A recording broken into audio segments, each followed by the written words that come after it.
gente somos da Liga de Enfermagem Pediátrica aqui da Nassau e hoje nós vamos abordar um tema muito importante que é sobre a saúde bucal infantil. Meu nome é Vitória, eu faço o quinto semestre aqui na Nassau e faço parte da LIEP. Agora eu vou passar a palavra para minha outra entrevistadora que vai apresentar aqui junto comigo. Me chamo Vitória Braga, faço parte do terceiro semestre de enfermagem e também estudo aqui na Nassau.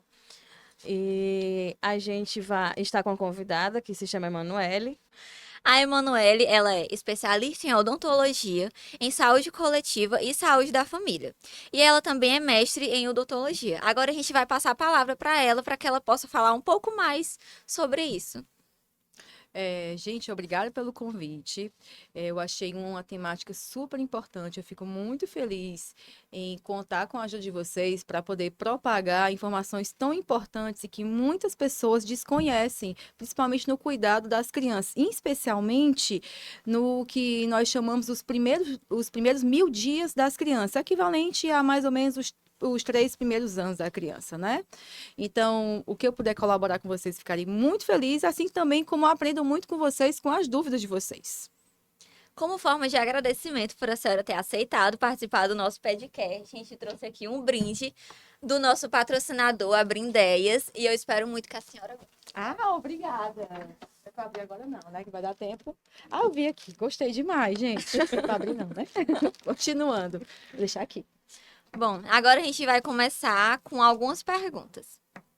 A primeira é: qual a importância dos primeiros cuidados com a saúde bucal do bebê, mesmo antes do nascimento dos dentes? Quais os primeiros cuidados em relação à saúde bucal do bebê, né? Então, o cuidado da boca do bebê deve acontecer desde a gestação. O que que acontece? É o que a gente chama de odontologia pré-natal. A cárie, ela acontece por uma bactéria. Vocês já devem conhecer o nome dela, Streptococcus mutans. Nós não nascemos com essa bactéria, nós pegamos essa bactéria. Então, geralmente, a transmissão dessa bactéria é o que acontece de forma que a gente chama de transmissão vertical, ou seja, de mãe para o filho. Então, se uma mãe tem uma boca muito contaminada com bactérias da cárie, além de ter maus hábitos em relação à higiene bucal, dificilmente aquela criança não terá cárie. Então, o cuidado da boca do bebê começa desde a gestação. Inclusive, o Ministério da Saúde preconiza que um dos indicadores para que os municípios possam receber incentivos é o atendimento à gestante para a saúde bucal. São um dos indicadores. Nossa, é muito interessante, porque eu não tinha parado para pensar nisso, que os cuidados vinham desde a gestante e não a partir da criança quando nasce, né? Exatamente. A segunda pergunta: quais os principais cuidados que os pais devem ter desde cedo? Desde cedo. Bom, como eu relatei para vocês, a fase que os pais mais possuem, os pais da sociedade mais possuem dúvidas são os primeiros 1.000 dias, e especialmente no processo de adopção dentária. Aí fica aquela história, como é que fica a dieta, o que é a dieta cariogênica, o que não é, como é que é a higiene. Então, o que é que eu preconizo? Eu não, ou os artigos falam, né? Existem duas vertentes. Uma vertente fala que deve-se higienizar a boca da criança com gaze, mesmo que ela não tenha dente, não é? Outra vertente fala que não. Mas quando não? Se a criança tem amamentação exclusiva, então não faz necessária essa limpeza. Por quê?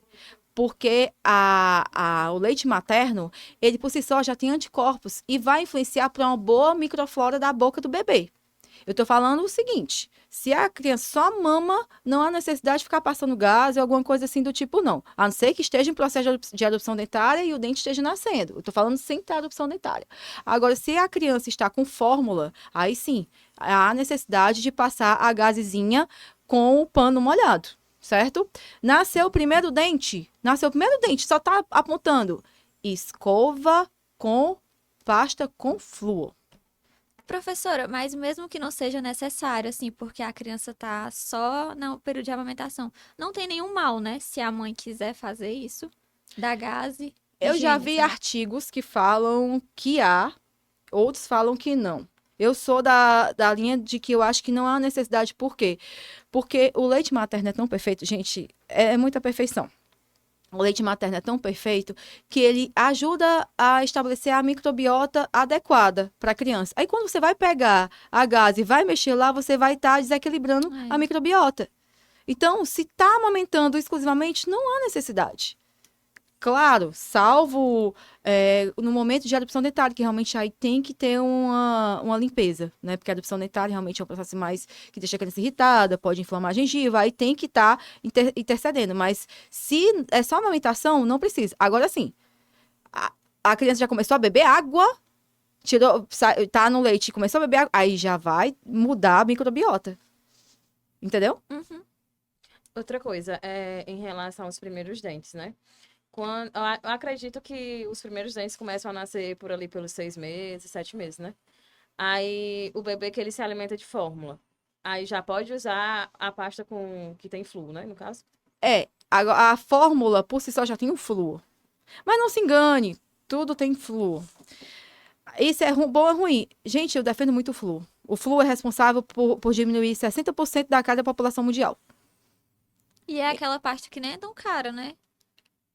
Aí assim, vou já responder a tua pergunta. Voltando aqui você perguntou se o bebê que usa fórmula deve usar a pasta de dente com flúor, não é? Isso, com o nascimento dos primeiros dentes. Qualquer bebê com fórmula ou com Sim. amamentação exclusiva deve utilizar pasta de dente com flúor. Ai, Manu, mas vai engolir. Fala Manu porque eu me chamo de Manu todo canto, né? Qualquer criança que tenha um dente adaptação tem que usar pasta com flúor. Qual é a que você indica? Eu indico você pegar a escova mais macia possível, colocar 1 grão de arroz, o equivalente a 1 grão de arroz, na escova e fazer a escovação. A indústria de pastas indica que a formulação máxima de flúor deve ser 1.500 ppm. Então, a Tandy, eu indico muito a Tandy porque ela é acessível, né? Todo canto tem Tandy, né? Então, a Tandy, se eu não me engano, ela deve ter 1.000 ppm. Eu indico a Tandy por ser fácil, entendeu? E se a Tandy... por que eu indico a Tandy? Porque ela tem um gosto bom. Eu não indico a pasta de adulto porque é um gosto ruim. Muitas vezes tem pasta de adulto que nem eu consigo. Não é? Então, o ideal é que a criança tenha acesso até a 1.500 ppm, que é a máxima. Mas tem a questão do gosto e tem a questão também do controle, que nem são todos os pais que têm esse controle. Então, eu indico a Tandy, para bebezinhos, né? Bebezinhos. 1 grãozinho de arroz para o dente que está acabando de adopcionar. Uhum. Ai, mas a criança vai para a creche, então eu vou botar a Tandy e a escova. Aí é diferente, porque você não vai estar controlando. Aí, para a creche... para você dar para outras pessoas que você, infelizmente, não vai conseguir ter controle, até porque as professoras... É humanamente impossível as pessoas ficarem controlando a parte de... Gente, coitadas, né? Então, assim, se você não vai ter o controle, eu recomendo você pegar uma pasta sem flúor. Seja para creche, seja para alguma cuidadora, seja para alguém que você realmente acha que é humanamente impossível a pessoa ter esse controle, eu recomendo a pasta sem flúor. Mas se for você, mãe... com flúor. Pode ter alguma complicação da ingestão dessa pasta? Sim, excesso, sim. Assim como tudo, né? É o que a gente pode chamar de fluorose. Uhum. A fluorose dentária é o excesso de flúor nos ossos. Ela pode ser a crônica e a aguda. A crônica, que é quando você come flúor todos em excesso, aí pode realmente trazer malefícios para os ossos e para os dentes. A aguda é a pessoa passar a mão mesmo e parar no hospital. Aí como é que seria aguda? Eu tô com vontade de comer Tandy com pão. Vai, bota. Aí é o caso extremo, né? Então, assim, sendo controlado, é super viável. Até porque, gente, o flúor, ele tem um excelente efeito para poder diminuir a cárie. Eu, por exemplo, por mais que eu fique todo o tempo... Eu tenho meu filho de 8 anos. Por mais que eu fique em cima do meu filho todo o tempo, eu não vou conseguir fazer com que ele fique longe da cárie se ele não usar uma pasta com flúor. Porque agora mesmo ele tá no colégio. Agora mesmo ele deve estar comprando bombom. Nenhuma mãe consegue ficar 24 horas com o filho. Então tem que ter flúor, sim. Quem defende que é contra o flúor, eu acredito que tudo com cuidado dá muito certo. Mas o flúor é necessário para a população brasileira. Terceira pergunta. Agora a partir de que idade é indicado o acompanhamento com o dentista pediátrico? E qual a importância dessa visita precoce? Bom, como eu até falei anteriormente, né? Desde a gestação. Desde a gestação, você vai acompanhar a mãe E aí, como vocês falaram, a adopção acontece a partir dos 6 meses de idade. Pode vir antes, pode vir depois. Eu peguei crianças que com 3 meses já tinham dentes na boca adopcionando. E eu peguei criança que com 1 ano nasceu nenhum dente. Então, depende muito. Mas o importante é ter esse vínculo com o dentista, de evitar com que o primeiro contato com o dentista seja a nível traumático, já com a cárie, já em estado avançado. Então, o ideal é que no momento que o dente está erupcionando, a criança já vá para o dentista e que já tenha aquele dentista escolhido desde a gestação. A outra pergunta é como deve ser feita a higiene bucal das crianças em cada fase do desenvolvimento? A higiene bucal, Isso. boa pergunta. Como eu falei para vocês, nos primeiros meses, onde a criança não tem nenhuma habilidade para escovar e cuspir, 1 grãozinho de arroz, certo? A partir de 1 ano e pouco, aí já vai aumentando para 1 grãozinho de ervilha. Vocês estão conseguindo me acompanhar? 1 grãozinho de arroz, 1 grãozinho de ervilha. E aí, quando a criança tiver totalmente habilidade para cuspir, você pode colocar um pouquinho mais. Não é para ficar aquela pasta que dá propaganda, que fica assim, a ponta. Não. O ideal é que possa preencher, mas de uma maneira adequada. Bochechos, gargarejos. Alguns têm a chamada clorexidina, vocês conhecem, né? É excelente contra a cárie, mas tem um defeito de que ela pode manchar os dentes. É usada frequentemente. Você é totalmente contra a clorexidina? Rapaz, eu sou a favor de que a criança não tenha cárie. E aí a gente pode depois correr atrás do prejuízo. Então, eu recomendo que a criança, assim que ela tenha a habilidade para cuspir, use esse bochecho com flúor. Com flúor, tá? E aí, pelo menos umas 3 vezes por semana seria o ideal para poder evitar. Até porque quando o dente está erupcionando, qual é o problema? O dente está em erupção. Então, ele está com esmalte relativamente imaturo, relativamente mais poroso. Então, tudo que é mais poroso tende a ser mais retentivo. E onde tem dente com retentividade, tem maior tendência a ter o quê? Cárie. Então, o período de erupção dentária é um período realmente muito perigoso para a cárie da criança. Então, eu sou totalmente a favor de que, principalmente na dentição permanente, que a criança já começa a ter mais habilidade para cuspir, não engolir aquele bochecho, que se use bochecho nessa época. Para bebê não, né? A bebê não vai conseguir. Mas é ficar de olho na escovação, né? Professora, como a dieta infantil ela vai impactar na saúde bucal das crianças? E quais alimentos eles devem ser evitados para prevenir cáries? Inclusive, até fica a sugestão de estarmos junto com o pessoal também da nutrição, né? Porque tá tendo essa relação enfermagem, odontopediatria, a nutrição acho que cairia muito bem em relação à parte da dieta. Mas o pior da cárie são os açúcares escondidos que a gente não sabe. Eu quero falar para vocês. No caso, como eu falei para vocês, no caso, antes de começar o podcast. Entre um pirulito pop e um xilito, qual dos dois é mais cariogênico? A gente pensa que é o pirulito. Pop, né?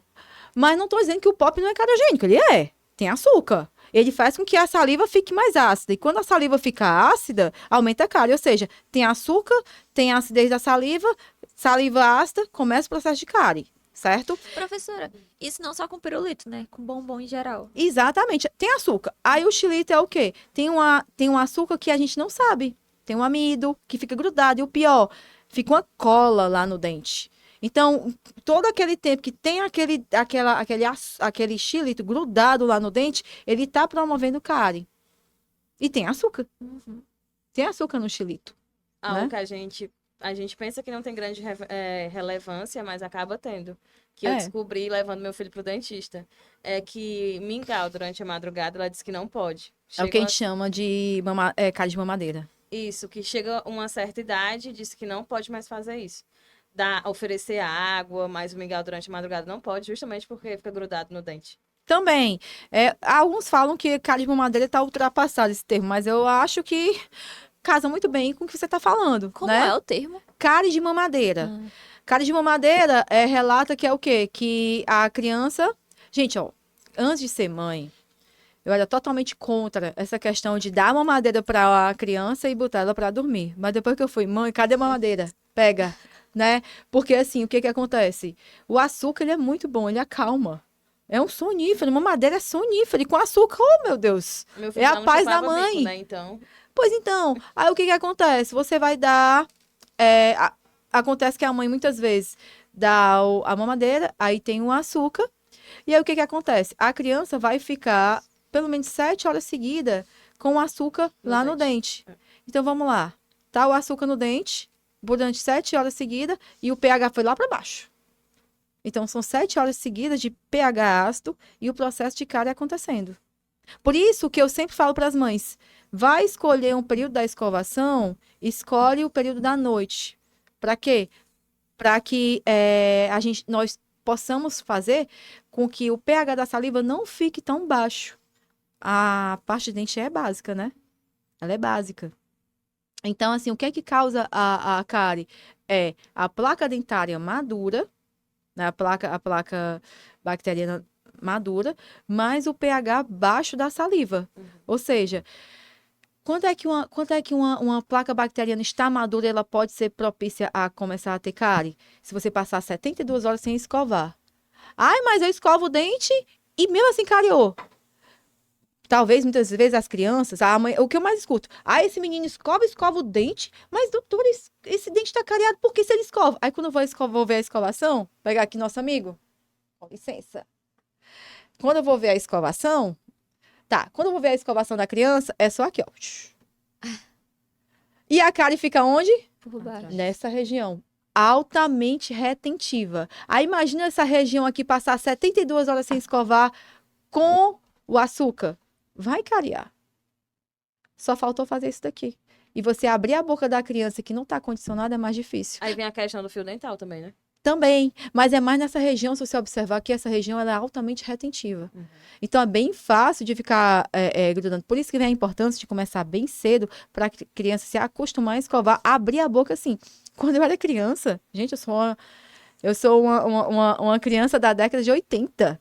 Né? Então, escovar o dente era só aqui, eu lembro demais. Eu fui descobrir que tinha que escovar aqui quando eu fui fazer faculdade. Eu não sei como é que eu não perdi os dentes todos. Eu lembro que na minha época de escola ia sempre um pessoal, né, pra ensinar a gente como é escovar os dentes. E eles também só ensinavam aqui, essa parte da frente. Não abria e escovava aqui nessa parte de trás. Pois é, então assim, você imagina esses dentes aqui atrás, 72 horas sem escovar. Aí bota a mãe que vai dar uma mamadeira cheia de açúcar para a criança dormir. Pufo, uma bomba. Mas você tá culpando a mãe? De jeito nenhum. Eu até costumo dizer que eu virei odontopediatra depois que eu virei mãe. Antes eu não era, não. Eu fui entender como é que é cuidar do dente de uma criança. Não é brincadeira. Não é fácil. Você cansada, só quer que a criança durma, vai tacar açúcar mesmo. Não que eu coloquei açúcar porque eu tinha esse conhecimento, mas quem não teve acesso? Né? Por falta de oportunidade. Então, assim, é julgar menos, ver o que é que aconteceu e tentar melhorar daqui para frente. A outra pergunta é qual a importância da amamentação para a saúde bucal do bebê e como ela pode influenciar no desenvolvimento da arcada dentária? Muito bom essa pergunta. É assim, quando a criança tem a amamentação, ela tem um movimento de abrir a boca, jogar a mandíbula para frente, depois voltar. Ou seja, a própria amamentação estimula os músculos aqui, em especial o bucinador. Vocês lembram da aula de anatomia? Por aqui? Pois então. E aí, uma seta e tem um bucinador, enfim. E aí, com esse estímulo do masseter, faz com que a criança tenha até a tendência a desenvolver a fala de uma melhor maneira e outras qualidades, certo? Então, a amamentação, como eu falei antes, além de promover uma melhora da microbiota bucal, quando comparada a leite de fórmula, ela também faz com que os músculos sejam desenvolvidos de uma melhor maneira, até promovendo uma melhor fala, né? Uma melhor dicção, a parte esquelética só tem benefícios. Ai, Manu, e quando a mãe não consegue amamentar? Pois é, acontece. O importante é que a mãe esteja bem. A mãe não deve sentir culpada, eu não consegui amamentar, não sei o que. Não. Você tem que estar bem para fazer seu bebê bem. Então, se não deu certo amamentar e vai para a fórmula, o importante é que ele esteja bem nutrido e você com a cabeça boa. Mas em relação à fórmula, qual é o problema? A fórmula, a criança só fica no abre e fecha. não estimula os músculos, porque na amamentação, tá aqui a mandíbula, ela vai lá pra frente e volta. Na forma não, fica tá, tá, tá, tá. Não tem o estímulo como tem na amamentação. Eu acho que a gente poderia falar também sobre a questão do bico. Queria que a senhora falasse sobre isso. O bico, Isso. bom, eu vou falar a minha experiência como profissional e como mãe. Quando eu tava grávida, eu falava, não, meu filho não vai pra bico, não. Quê? Eu sou odontopediatra. Tenho mestrado em odontologia, área de odontopediatria, não vou fazer isso. Aí na hora que foi no segundo dia, cadê o bico do menino? Entendeu? Então, assim, e tem a chupeta ortopédica. Gente, chupeta é chupeta. Sempre vai deixar o palato ogival, ou seja, o palato para cima. Sempre vai deixar a mordida aberta, ou seja, a mordida não fecha como tem que ser. Entendeu? Mas, em compensação, dá um conforto para a mãe muito grande. Professora, essas considerações estão também para as crianças que chupam o dedo. É melhor bico do que dedo. É, Por quê? Porque você não pode cortar o dedo. Entendeu? Então, assim, engraçado, toda criança que eu peguei e chupava dedo, ele vai só pro mesmo canto. Aí o dente fica levantado justamente onde tá o dedo, não é? Ah, mas então tira o dedo de uma vez. Calma, porque aí a criança pode ter problemas psicológicos. Já peguei crianças que tiraram o dedo de uma vez e ficaram comendo cabelo, ficaram se beliscando. Então, para você tirar a chupeta e o dedo, tem que ter um acompanhamento psicológico, sim. Não dá pra tirar de uma vez, não. Mas tem criança que já não pega bico e nem dedo. O meu filho foi um deles que não pegou bico e nem dedo. É isso. Acho que é de criança para criança, né? E de mãe para mãe também. E de mãe para mãe também. Aí, quando o meu filho eu tive que dar o bico para ele, né? Eu digo, não, vou deixar o bico até o que preconiza a Sociedade de Odontopediatria, os artigos, é que até os 9 meses, né? Até os 9 meses. Chega 9 meses, não, vou deixar mais um pouquinho. E aí foi, até os 3 anos, totalmente errado na literatura. Mas cada caso é um caso. Uma coisa é o que a gente tem de conhecimento científico, outra coisa é a prática. É a vida real, não é? Então, assim, nas minhas aulas, eu prezo muito pela vida real. Para poder não ser para não formar dentistas que ficam só massacrando o paciente e no final nem resolve o problema dele, tem que ter empatia. Mas a empatia só desenvolvi depois que eu fui mãe. Porque senão não seria... Se a gente focar muito no que os livros estão dizendo, eu acho que a gente vai surtar e não vai conseguir fazer o que E não ajuda o paciente. Próximo. professora, quais são os principais desafios enfrentados pelos pais na adesão à higiene bucal infantil? E quais estratégias eficazes podem ser impostas para tomar esse hábito mais fácil e atraente para as crianças? Você está falando dos desafios, né? Isso. Cadê ele? Tá aqui, É a né? última pergunta. Isso, quase a última. Certo. Os desafios. Gente, são tantos que eu não conseguiria enumerar tudo aqui. Eu não conseguiria. Eu acho que a senhora já tem falado até um pouco, né? A rotina de trabalho, que a mãe não passa 24 horas com a criança. Exatamente. E assim, eu já peguei mães que foram extremamente difíceis. Que é daqueles tipos de mães, assim, claro, com respeito à parte de religião, mas que eu perguntava, meu Deus, me ajuda, porque aqui eu não vou dar conta. Porque são mães que se sentem culpadas porque não conseguiram dar o suporte para o filho e não colaboram, né? Assim, no nível de que, assim, esse dente apareceu assim porque apareceu assim, não é porque eu falhei em relação à higiene. É muito difícil. E eu entendo, porque, assim, é muito doloroso para a mãe assumir que em algum momento teve uma falha.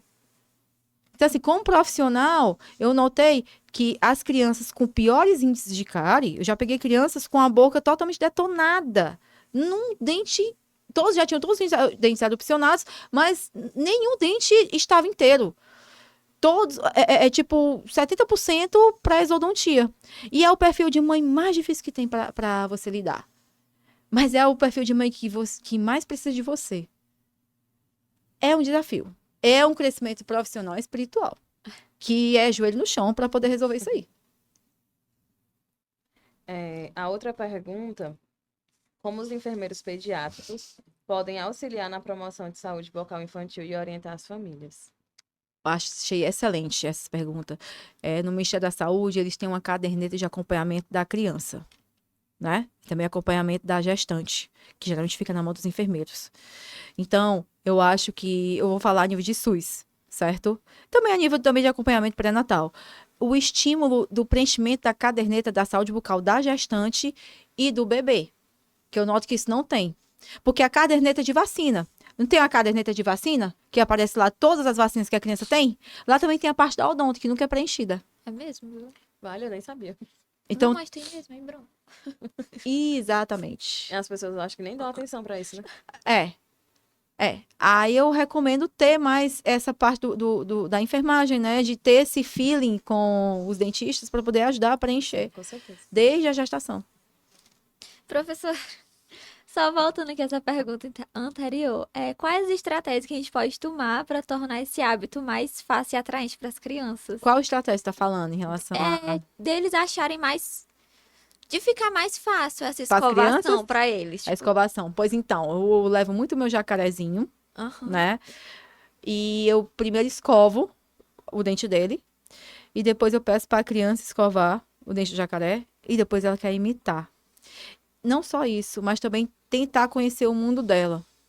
Quando eu tô na clínica, no SUS também, quando é um menino, eu já chego em off pra mãe e falo: Mãe, essa criança gosta mais de quem? Do Hulk, do Homem-Aranha? De quem que ele gosta? Ah, gosta do Hulk. Tá bom. Aí a criança chega: Olha, o Hulk passou aqui, escovou o dente. O dente estava tão brilhante do Hulk. É por isso que o dente dele é forte. Vamos fazer igual o Hulk? Vamos ficar com o dente forte igual ao do Hulk? Dá certo.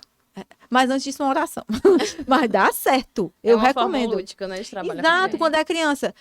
O que a criança gosta mais? Da Branca de Neve, da Pequena Sereia, da Elsa? É unanimidade a Elsa, né? Alguns gostam. Aí eu chego: Olha, a Elsa passou aqui com o dente brilhando junto com aquele boneco da neve. A criança me corrige. É o. Eu sempre Olaf. erro. Olaf. Pois é, ela. Oh, tá vendo? Me corrige. É o Olaf. O Olaf veio aqui com a Elsa, escovou o dente. Vamos fazer igual aqui. Depois escova. É assim. Vai no mundo, vai. Tem que escovar. Não Pois vai. é. Não vai. Tem que ter confiança. Gente, é egoísmo achar que uma criança que não te conhece vai te obedecer só porque te viu. Assim vocês também. Só porque vocês conhecem a pessoa vai deixar a pessoa entrar na sua vida? É. É só raciocinar. O pessoal quer que a criança obedeça se não conhece ninguém. Tem que ganhar a confiança da criança, mas no mundo dela. Eu tenho certeza que, por mais que você não me conhecesse, se eu chegasse falando pra vocês da banda que vocês gostam, da vida de vocês, eu ia ganhar a confiança de vocês, sem nem vocês me conhecerem. Não é? É a mesma coisa com a criança, é só raciocinar. O povo não quer raciocinar.